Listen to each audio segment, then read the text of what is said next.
Part 2. The second lift that we're going to look at today is the RDL, or the Romanian Deadlift. This is a critical lift that we've chosen. It's a really important one within the S&C environment. Hip hinging is a really critical skill, and it's also a really adaptable lift. Just a little bit about the lift itself. It's training hamstring strength and a little bit of glute work, as well as getting that hip hinging ability and that hip extension.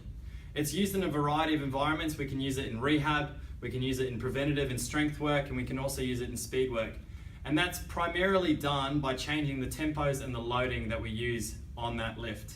For a rehab example, we could use a loading in the eccentric phase with a long eccentric phase.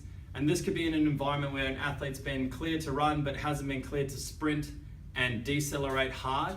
So we can still get that eccentric loading, which we know is really, really important in rehabbing hamstrings to make them safe, without loading them in a position on the field where they have to stop dead and they might injure themselves in that rehab group. For preventative and strength work, we may have a long eccentric phase building up that hamstring strength as a preventer to the said hamstring injury, and a controlled concentric phase, as well as maybe some pauses at the bottom of the movement. Preventative and strength work is also really handy for athletes with limited knee joint ranges of motion. This may be through a genetic perspective, where an athlete may have really poor ankle joint range of motion and knee joint range of motion, or it could be in a perspective where we've gone through an ACL injury or another knee pathology and we need to limit the moment that's occurring at the knee joint. And that can be achieved where we can still work on our hip extension and our glute and hamstring strength through the RDL. And finally, our speed work and our banded work will probably just be with an explosive concentric phase or some bands working on that hip hinging ability.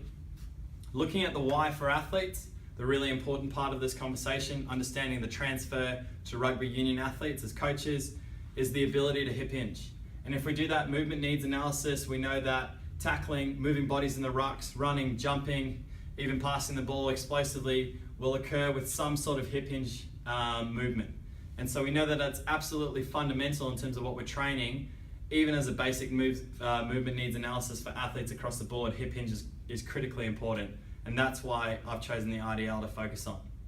We're just going to go through all of the coaching cues, breaking it down from the very start of the lift all the way through. Then we're going to select our big three that we're going to cue our athletes on. So our starting position is governed by our flexibility, and that might be from the rack or the floor. I'm going to select to start from the lowest level, the rack. You'll see that when I demonstrate the lift, and that's because my hamstring flexibility and a little bit of my height doesn't let me get down to the floor with the bar without getting a little bit of a curve in my lower back. So that's a critical first thing to note. So the bar's in the rack. We're going to start feet shoulder width apart. Just come back a bit. Feet shoulder width apart, and our shoulders are going to be over the bar as we come down. Another critical thing to note is that our hips are pulling back like a slingshot, and our knees are fixed in a soft bend. So our knees are moving absolutely zero in this lift. We're trying to fix them as much as possible in that slight bend, training just hip extension. So as I come down into the start position, I'm just going to come down, get myself into that position there where my shoulders are over the bar and I'm in the rack, feet shoulder width.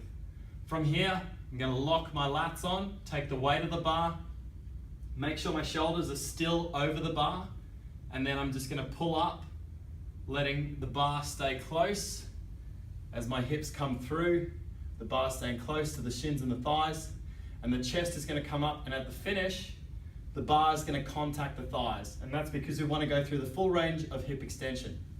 So from that position, from here, take the weight of the bar, lock your lats on, having those knees fixed the entire time, coming up, contacting the bar. So our three key cues that we're going to look at are locking our lats on, shoulders back and over the bar.